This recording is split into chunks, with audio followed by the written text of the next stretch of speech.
ओम शांति। आज प्यारे मीठे बाबा की मुरली मंथन की डेट है 15 मार्च 2023। तो आज मीठे मीठे बाबा अपने बच्चों से कह रहे हैं, मीठे बच्चे, सर्विस में कभी सुस्त नहीं बनना है। विचार सागर मंथन कर बाबा जो सुनाते हैं उसे एक्ट में लाना है। तो बाबा कह रहे हैं सर्विस में कभी सुस्ती नहीं दिखानी है। विचार सागर मंथन कर बाबा जो हमें रोज जो सुनाते हैं, देखो एक बात तो है, हमें कोई चीज कलेक्ट करने के लिए कोई मेहनत नहीं करनी है। सारा चीज हमें मैटर मिला हुआ है। जैसे कोई स्टूडेंट होता है, वो नोट्स जब बनाता है, इस किताब से ले रहा है, उस किताब से ले रहा है, कितने सारी किताबें फैला के रखता है, कहाँ से हमको कोई पॉइंट मिल जाए। लेकिन यहाँ तो हमें कोई 10 किताबें नहीं, बस एक मुरली, एक मुरलीधर और एक हम, है ना। तो बस जो मिला इसी में सारा राज छिपा है, पूरी सृष्टि का राज। तो बाबा जी सुनाते हैं उसे बस हमें एक्ट में लाना है, बस इतना ही करना है हमें। प्रश्न है, बाबा किन बच्चों पर सदा ही राजी रहते हैं? चलिए हम सब अपनी चेकिंग करते हैं। तो उत्तर, जो अपनी सर्विस आप ही करते हैं, बाबा को फॉलो करते हैं, वो सपूत है। बाबा के बताए हुए रास्ते पर चलते रहते हैं, ऐसे बच्चों पे बाबा राजी रहते हैं। सुन लिए? किन बच्चों बाबा राजी रहते हैं? जो अपनी सर्विस आप ही करते हैं। तो सबसे पहले हमें खुद की सर्विस करनी है, स्वयं की सर्विस। स्वयं को सुबह उठाना, नहलाना, मुरली सुनाना, पॉइंट याद करना, धारण करना, कराना, भोजन याद में करना, सारा दिन कर्म करते हुए भगवान की याद में रहना। हाँ, मन वचन कर्म की संभाल करनी है, योग, रात्रि योग करना है, लेटर लिखना, बहुत सारी बातें हैं। तो जो अपनी सर्विस स्वयं कर लेगा, वही तो सपूत है। अब बाबा के बताए हुए रास्ते पे चलेंगे, तो ऐसे बच्चों पर बाबा राजी होते हैं। बाबा कहते, बच्चे कभी भी अपने ऊपर अकृपा नहीं करो। अगर हम ये काम अपने ऊपर नहीं करेंगे, बाबा का बनकर भी यदि हम ज्ञान को अच्छी रीति धारण नहीं कर रहे, अपने आप की सर्विस नहीं कर रहे, खुद को खुश नहीं रख रहे, तो अपने ऊपर अपने ही अकृपा कर दिए। हम ईश्वर से मांगते हैं, मंदिरों में जाते हैं, हे प्रभु कृपा करो, दया करो। तो दया खुद पे करनी है, खुद पे सारा मैटर मिला हुआ है। अब खुद को कैसे पढ़ाए, कैसे चलाए, ये अपने ऊपर देखना है। अपने को सावधान करने के लिए अपने एम ऑब्जेक्ट सदा पॉकेट में रखो, पर्स में रखो, बार बार देखते रहो, तो अपार खुशी रहेगी। गीत, आज की मुरली का गीत है, ओम नमः शिवाय, ओम नमः शिवाय, ओम नमः शिवाय, ओम नमः शिवाय। ओ पूरब से जब सूरज निकले, सिंदूर घन छाए, पवन के पग में नूपुर बाजे, मयूर मन मेरा गाए, मन मेरा गाए। ओम नमः शिवाय, ओम नमः शिवाय, ओम नमः शिवाय, ओम नमः शिवाय। ज्ञान की चुनरी से तन को सजाओ, गंगा जल भर कलश में लाओ, श्रीमत पर यूं चल के दिखाओ, जो भी बाबा सुनाए वो एक्ट मिलाओ। और नित्य ज्ञान मुरली से मन को सदा काल हर्षाओ, मन मेरा गाए। ओम नमः शिवाय, ओम नमः शिवाय, ओम नमः शिवाय। सभी गाइए, ओम नमः शिवाय। मैं आत्मा अपने परमात्मा शिव को नमस्कार करती हूँ। ओम शांति। तो किसकी महिमा हम सब बच्चे सुन रहे थे? साक्षात शिव परमात्मा की, जो सम्मुख बैठ हमें राजयोग सिखला रहे हैं। और जो कुछ करके जाते हैं तभी तो पीछे उनकी महिमा होती है ना। अब किसी मनुष्य का स्टैचू जो बनता है गांव में या शहर में, कुछ ऐसे कर्तव्य करके गए तभी तो उनकी मूर्ति बनी। सन्यासियों की डिनेस्टी नहीं होती है। शंकराचार्य अपने सन्यास धर्म को स्थापन करके गए तो उनकी महिमा होती है, बाकी उन लोगों की डिनेस्टी नहीं कहेंगे। अन्य धर्मों में भी डिनेस्टी राजाओं की चलती थी, राजा होते थे ना जो किसी धर्म को मानते थे। सन्यासियों की नहीं चलती है। हाँ, क्रिश्चियन की रजाई चलती है, धर्म भी है, ताकत भी है, पैसे भी हैं, है ना, पावर है ना। क्योंकि वर्ल्ड में आधा से ज़्यादा कंट्री क्रिश्चियन धर्म को मानते हैं। लेकिन ये तो होगी मनुष्यों की बात, मतलब द्वापर कलयुगी मनुष्य की बात। लेकिन देवताओं की भी राजाई है, डिनेस्टी है, क्योंकि वहाँ धर्म भी है, राजाई भी है, सब कुछ है वहाँ, है ना। सुख शांति संपन्नता का वो देश ही है, स्वर्ग है, जो अभी तुम बच्चे समझ रहे हो कि हम भविष्य राजाई पद पाएंगे। तो कंट्रास्ट दिखाना चाहिए ना, कंट्रास्ट दिखाओ कि यह शंकराचार्य है सन्यासी, और यह है भगवान शिवाचार्य। शंकराचार्य ज्ञान सुनाते हैं, लिखा हुआ पढ़ते हैं, पढ़ाते हैं। हाँ, किस लिए सुनाते हैं? हठ योगी कर्म सन्यासी बनाने के लिए। क्या बनाते हैं? सन्यास धर्म में लोग क्या करते हैं? सन्यासी बना देते हैं, कर्म सन्यासी, मतलब कर्म करने से ही सन्यास। अब बाबा क्या करते हैं? बाबा हमें घर बार रहते अपने विकारों का सन्यास सिखाते हैं। तो ऐसी बातों पर विचार सागर मंथन करना चाहिए, लेकिन कोई बिरला ही ऐसा मंथन करते, पुरुषार्थ करते, सेवा करते। माया सर्विस में बहुत सुस्ती में लाती है, बहुत धोखा देती है। तो संन्यास धर्म का भी चित्र लिख देना चाहिए। शंकराचार्य ने आकर हठ योग कर्म संन्यास शुरू किया, और शिवाचार्य बाबा ने आकर घर बार में रहते विकारों का संन्यास कराया। तो है ना दोनों की कंट्रास्ट, दिखाओ कंट्रास्ट आज। कंट्रास्ट, शिवा शंकराचार्य हठ योग द्वारा विनाश मतलब स्थापना करते हैं, संन्यास धर्म की स्थापना, और शिवाचार्य क्या करते हैं? स्वर्ग की स्थापना। तो भगवान के ज्ञान से हठ योग का विनाश होता है। जो हठ से घर बार छोड़ना, हठ से योग तपस्या, हठ से शारीरिक योग करना, उसका विनाश, और राजयोग से स्थापना होती है। तो दोनों का कंट्रास्ट बाबा ने इसको बहुत अच्छी रीति क्लियर किया। फिर बाबा ने बोला कि ब्रह्मा पिता, ब्रह्मा पिता भी ना बहुत भक्ति करते थे, जिनके तन में भगवान आए ना, उन्होंने भी भक्ति में विष्णु नारायण के चित्र अपने पॉकेट में रखते थे। लेकिन ज्ञान थोड़ी ना था कि हम ही ऐसा बनेंगे। हाँ, अब तो तुम बच्चे जानते हो ना, तुम जानते हो ना कि तुम्हारा लक्ष्य क्या है, नर से नारायण और नारी से श्री लक्ष्मी बनना। तो सबको बताओ, पॉकेट में पर्स में ये चित्र पड़ा हो, मित्र संबंधियों आदि को भी सबको समझाओ, तो वो खुश होंगे। सब पर रहम करो, सबको भगवान का पता बता दो, क्योंकि भगवान ही को तो सभी ढूंढ रहे हैं। याद किसको कर रहे? तीर्थों में जा रहे, तपस्या करे, जब तब व्रत करे, किसके लिए? उसी को पाने के लिए तो, और वो आया हुआ है, तो सबको आप ही को परिचय देना है ना। तो जो ऐसे ऐसे सर्विस करेंगे, अपने घर बार में मित्र संबंधियों समाज सबको बताएंगे, ऐसे बाबा, ऐसे बच्चों पर बाबा राजी रहेगा ना। हम्म। और जो बच्चे इस बात को फॉलो नहीं करेंगे, सपूत नहीं बनेंगे, तो बाबा नाराज भी हो जाएंगे कि बच्चे को इतना पढ़ाया, इतना लायक बनाया, लेकिन बच्चा सर्विस ही नहीं करता है। दुनिया में भी देखो, कोई माँ बाप बच्चे को खूब पढ़ाए लिखाए, अच्छे डिग्री दिलाए, लेकिन वो बच्चा घर पे ही बैठ जाए, नौकरी नहीं करे, सर्विस नहीं करे, अपना अपना शरीर निर्वाह कोई कर्म न करे, तो माँ बाप गुस्सा करेंगे कि नहीं करेंगे? एकदम नालायक निकल गया, इस पर तो सारा पैसा लगाना एकदम फिजूल हो गया, कहेंगे ना। तो वही बात है। तो बस गुरु लोग तो ये राजयोग सिखला न सके जो हमें स्वयं भगवान सिखा रहे हैं। और लेकिन कहते हैं कि हम बेहद के सन्यासी हैं, बेहद के सन्यासी, जबकि बाबा कहते हैं सन्यास का अर्थ ही है 5 विकारों का सन्यास। कोई घर बार नहीं छोड़ना, जंगल नहीं जाना, हम घर गृहस्थ में रहते कमल फूल समान पवित्र बनते हैं। इसलिए तो ये अलंकार आदि जो देवी देवताओं को दिखाते हैं, वो हम ब्राह्मणों का ही है। शंख चक्र गदा पद्म, शंख अर्थात ज्ञान का शंखनाद, चक्र अर्थात स्वदर्शन चक्र, अपनी आत्मा का दर्शन करते रहे।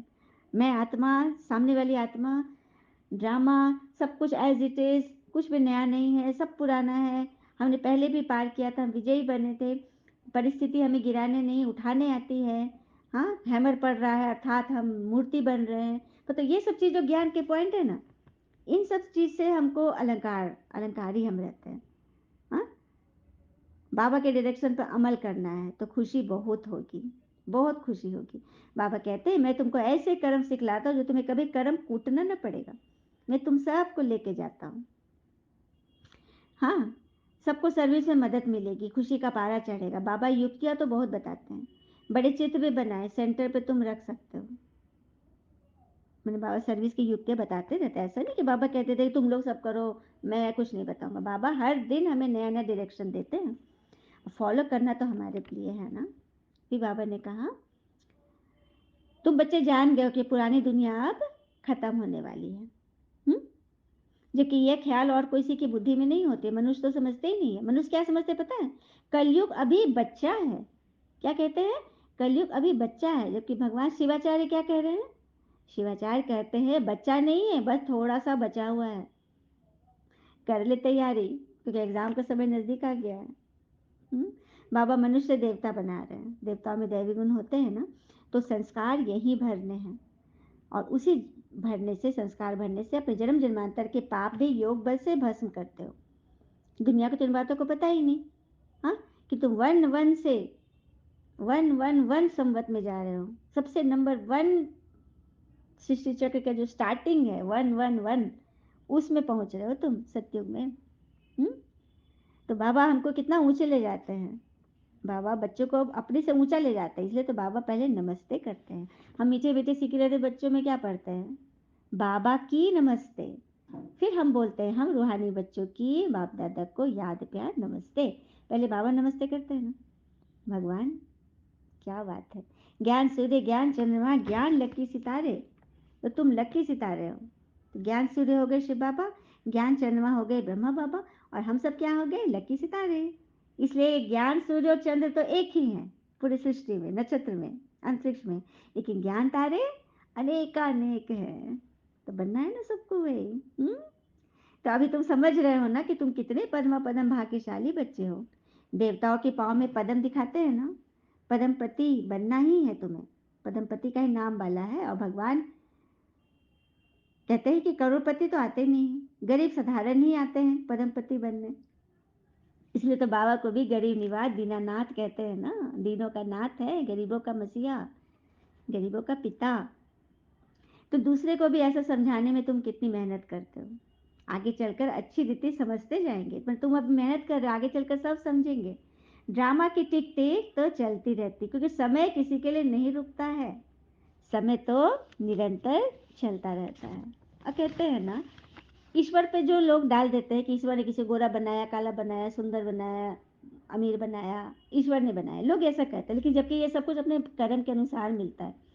तो चलिए दुनिया की बात ही मानते हैं, ईश्वर ने ऐसा बनाया। लेकिन ईश्वर ने समय तो सबको बराबर दी ना। हाँ, ऊंच नीच गोरा अमीर हो गया, लेकिन समय तो सबको बराबर दी। 24 घंटा सबको मिला है ना। हम्म? आज अगर देखें तो समय किसी के पास नहीं है। बच्चों को माँ बाप के लिए समय नहीं है, माँ को भी बच्चे के लिए समय नहीं है, पति को पत्नी के लिए नहीं, पत्नी को पति के लिए नहीं। यहाँ तक कि अगर ट्रैफिक में जा रहे हैं, रेड लाइट में गाड़ी रुकी है, जैसे ही खुलता है तो आगे भागने के लिए कोई कोई 1 सेकंड पीछे हटने की कोशिश करता है कि नहीं आप जाइए आगे? कोई है? तो समय किसी के पास नहीं है। कहते हैं ना, सभी दौड़ रहे हैं, भाग रहे हैं, परंतु पहुंच कोई नहीं रहा है। कितनी बड़ी बात है ना, विडंबना है ना। भाग रहे हैं लेकिन कोई कहीं नहीं पहुंच रहा है। और कहते हैं जो व्यक्ति समय का दुरुपयोग करता है, समय सबसे पहले उसी की परीक्षा लेता है। वो समय का मुरीद बन जाता है, फिर माया का मुरीद। अगर हम सभी महान लोगों की मतलब बायोग्राफी निकालें, तो उन सब में एक ही पॉइंट मिलेगा कि वो लोग सवेरे उठते थे। सवेरे उठते थे, अपने टाइम मैनेज करते थे, और सूरज को जगाते थे। सूरज के जागने के बाद नहीं उठते थे, सूरज को जगाते थे, देखते थे। हम्म। तो समय के लिए हम कैसे मैनेज करेंगे? घड़ी जो टिक टिक बाबा ने बोला ना, तो समय को मैनेज कर सबसे पहले तो सुबह उठना होगा। सबसे पहले सुबह उठना होगा, सूरज से पहले जगना होगा। हम्म? दूसरी बात, जो सबसे जरूरी काम है वो सबसे पहले करें। नहीं तो बुरा काम ना ज़्यादा फोर्स करेगा, आपको पोक करेगा करने के लिए। और अच्छा काम जो होगा ना, वो एकदम बैठा रहेगा तले में। जैसे रावण, रावण बुरा काम सीता का हरण करना, वो एक झटके में कर लिया। जबकि मंदोदरी अच्छी बात कहती रही लास्ट तक, लेकिन वो टालता रहा, नहीं सुना। कि बुरा काम तुरंत कर लिया, क्योंकि बुराई में शक्ति है। वो आपको ऐसा मतलब दिमाग आपका ये कर देगा ना कि आप वो कर लोगे। इनडिसिप्लिन होने में कोई मेहनत नहीं है, डिसिप्लिन होने में मेहनत है। फिर है, ट्रैवलिंग कर रहे हैं, यदि हम लंबी दूरी की यात्रा करें, उसमें सिर्फ गप्पेबाजी गॉसिप ना करें। प्रोडक्टिव रहे, यूज़ करें, कुछ ज्ञान की बातें करें, सेवा करें, चर्चा करें, कुछ पढ़े, कुछ अच्छा सुने, समय वेस्ट ना करें। फिर है, stop watching TV and internet regularly and continuously. लगातार नहीं देखना है और नियमित रूप से नहीं देखना है। क्योंकि there is always hidden enemy, वहां पर एक छुपा हुआ दुश्मन बैठा है, क्योंकि जो चीज हमें बिना कॉस्ट की मिलती है वो समय पर बड़ी कीमत चुका लेता है, बड़ी कीमत चुका लेता है। सबसे पहले तो हमारा समय नष्ट करता है, और उस समय हम कितना काम कर सकते थे, कितना कुछ प्रोडक्टिव कर सकते थे, वो सब कुछ खा जाता है वो। तो उसको रोके। और पांचवा पॉइंट है, अपने जीवन की बागडोर खुद पर रखें। अब जैसे कि किसी को एक गाड़ी मिल गई, बहुत बहुत बड़ी गाड़ी, मतलब फरारी है या रॉयल्स रॉयल की बहुत बड़ी गाड़ी, और उसको कहा गया एक शर्त पे कि इसके बाद तुम्हें दूसरी गाड़ी नहीं मिलेगी, तो उस गाड़ी को कितना अच्छे से मेंटेन रखेगा, कभी चोट नहीं लगने देगा, कभी गंदा नहीं, क्योंकि बस यही गाड़ी को पूरा जीवन बिताना है। उसी तरह से हमारा ये शरीर, जो परमात्मा ने हमें इतनी कीमती गाड़ी दी है, उसकी हमें कितने अच्छे संभाल करनी है, कितनी अच्छी संभाल करनी है। तो उसकी संभाल के लिए तो भगवान हमें ये ज्ञान सुना रहे हैं कि जो बाबा सुनाए उसे एक्ट में दिखाए। अच्छा, मीठे बच्चे प्रति भगवान की नमस्ते, हम बच्चों की भी प्यारे बाबा को नमस्ते।